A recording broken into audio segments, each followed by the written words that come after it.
தமிழ்வாணன் வாங்க. வணக்கம் தம்பி.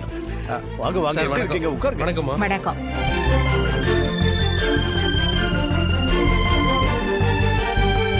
இவர் எங்கேயோ பார்த்த மாதிரி இருக்கே. மா, இவர் சாதாரண ஆள் இல்ல. ஷெஃப் தமிழ்வாணன். சமையல் கலையில நளமகாராஜன்னு சொல்லுவாங்க. டிவில எல்லாம் வருவாரு. ஓஹோ, அப்படியா?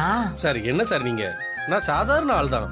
என்ன இந்த அளவுக்கு புகழ்றதுக்கு எனக்கே ரொம்ப கூச்சமா இருக்கு. நான் ஒன்னும் திறமை இல்லாத ஒருத்தரை புகழலையே.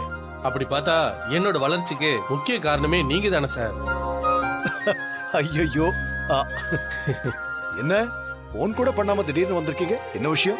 சார், புதுசா கோவையில பேக்கரி திறந்திருக்கேன். அதுல புதுசா ஒரு இட்டாலியன் கேக் அறிமுகப்படுத்திருக்கேன். இதுக்கு பேரு வெஸ்டர்ன் மஃபன் கேக். சாப்பிட்டு பார்த்து உங்களுக்கு எப்படி இருக்குன்னு உங்க கருத்தை சொல்லுங்க. இந்தாங்க, ரொம்ப நல்லா இருக்கும். ஹே, உங்களோட கைப்பக்குவம் தான் ஊருக்கே தெரியுமே. அப்ப இதுவும் நல்லாதான் இருக்கும். இது எல்லாரும் கொடுங்க. சாப்பிட்டு பார்த்துட்டு நீங்க சொல்லுங்க. கண்டிப்பா சிவா. ரொம்ப நல்லா இருக்கு. சாப்பிடுங்க சாப்பிடுங்க.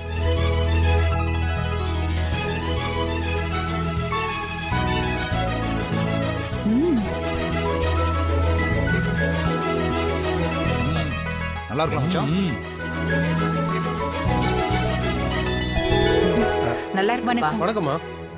என்ன ஜானகி, ஏன் வரும்போதே பதட்டமா வர? அன்னைக்கு நம்ம வீட்டுக்கு வந்திருந்தாரே அந்த கேண்டீன் கட்டின கான்ட்ராக்டர், முத்து. அவர் அந்த புவனேஸ்வரியோட பினாமியா. என்ன மாயா இதெல்லாம்?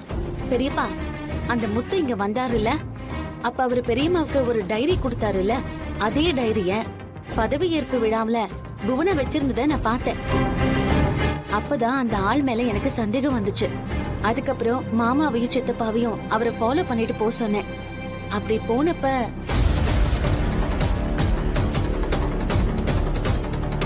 ஜானகி அம்மா 90 லட்சம் ரூபாயை நாளைக்கு ரிலீஸ் பண்றேன்னு சொல்லிட்டாங்கம்மா. நாளைக்கு செக் வாங்கினதும் என்கிட்ட கொண்டு வந்து கொடு. உனக்கான 10% உன் அக்கௌண்ட்டுக்கு அனுப்பி விட்டுடுறேன். சரிங்கம்மா.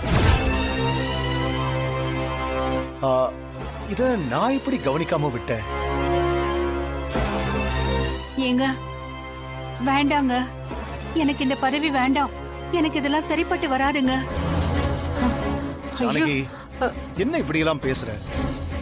ஏதாவது ஒண்ணு கிடக்கு ஒண்ணு பண்ணி நான் இந்த தலைவி பதவிக்கு சரியானவ இல்லைன்னு அவங்களா என்ன வெளியேறதுக்கு பதிலா நானே வர்றது எனக்கு மரியாதை தானே. வேண்டாங்க. பதவியே வேண்டான்னு நீங்க துண்ட காணும் துணியை காணன்னு ஓடி வருவீங்கன்னு எனக்கு தெரியும். ஆனா இவ்வளவு சீக்கிரம் நடக்கும்னு நான் எதிர்பார்க்கல. ஏதோ படிப்பு முக்கியம் இல்ல, நேர்மைதான் முக்கியம், உண்மைதான் முக்கியம்னு என்ன பேச்சு. இப்ப என்னாச்சு? எங்க அண்ணன் மாதிரி சாமர்த்தியமா உங்களால பண்ண முடிஞ்சுதா? இத பார் ஜானகி, முதல் தடவை இந்த மாதிரி நடக்கிறதுலாம் சகஜம்தான். நீ நல்லது செய்யணுங்கிற ஒரே நோக்கத்தோட தானே இந்த பதவியில வந்து உட்கார்ந்த. அப்புறம் ஏன் பயப்படுற? எனக்கு ரொம்ப பயமா இருக்குங்க. எனக்கு இந்த பதவியெல்லாம் சரியா வராதுங்க. வேண்டாங்க, நான் விலகிடுறேன். சரி, அதெல்லாம் விடு ஜானகி. அத பத்தி நாம அப்புறமா பேசிக்கலாம். ஜானகி, இது நம்ம தமிழ்வாணன் தம்பி கொண்டு வந்திருக்கிற இட்டாலியன் கேக்கு. சாப்பிடு. சாப்பிட்டு பாரு. சினுவா.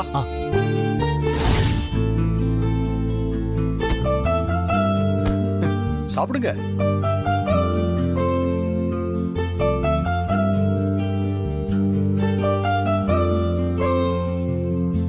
இதே மாதிரி நீ எனக்கு செஞ்சு கொடு. எனக்கு உன் கையால இந்த கேக்க செஞ்சு சாப்பிடணும் போல தோணுது. என்னங்க இது? திடீர்னு ஏதோ பேரு தெரியாத கேக்கெல்லாம் செஞ்சு கொடுன்னு கேட்டா நான் எப்படிங்க? நீ என்ன பண்ணுவியோ எப்படி பண்ணுவியோ தெரியாது. எனக்கு நீ இப்ப செஞ்சு கொடுத்துதான் ஆகணும். எனக்காக நீ செய்வியா மாட்டியா? அண்ணா, அன்னிக்கிட்ட கருவாட்டு குழம்பு வச்சு கொடு, இறால் வறுத்து கொடுன்னு சொல்லி கேட்டா பரவாயில்ல. இப்படி திடுதுப்புன்னு இந்த மாதிரி கேக்கெல்லாம் பண்ண சொன்னீங்கன்னா அவங்க என்னென்ன பண்ணுவாங்க?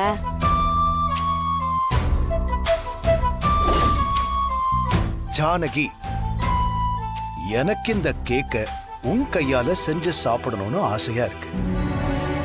செய் ஜானகி. நீங்க கேட்டு நான் என்னைக்காவது மாட்டேன்னு சொல்லுவேனா? ஆனா இதோட பக்குவம்லாம் எனக்கு தெரியாதே. பெரியம்மா, அதெல்லாம் ஒரு பிரச்சனையே இல்ல. உங்களால முடியும். செய்யுங்க பெரியம்மா. ஆனா இந்த கேக்கு செய்ய ஒரு ஒரு ரேடியோ பெட்டி மாதிரி ஒரு இப்படி அடுப்பு இருக்குமே, அது இல்லையே. ஓவனா? அதுதான், அதெல்லாம் நம்ம கிட்ட இல்லையே.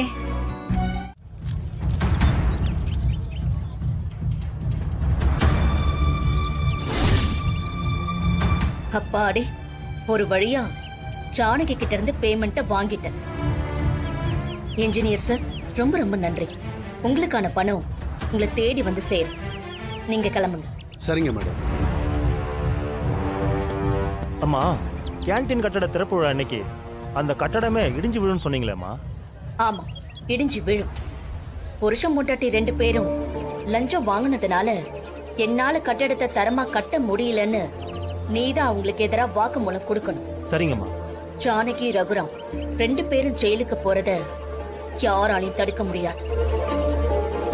அப்போ உன்னையும் கைது பண்ணுவாங்க. அப்போ உன்னை நான் எப்படியாவது வெளியில கொண்டு வந்துருவேன். நீ ஒன்னும் பயப்படாது. என்னம்மா இது? அந்த கட்டடம் நல்லா இருக்குன்னு இன்ஜினியர் லெட்டர் கொடுத்துருக்கான். நாளைக்கு அந்த கட்டடம் இடிஞ்சு விழுந்தா அவனும் சேர்ந்துல உள்ள போவான்.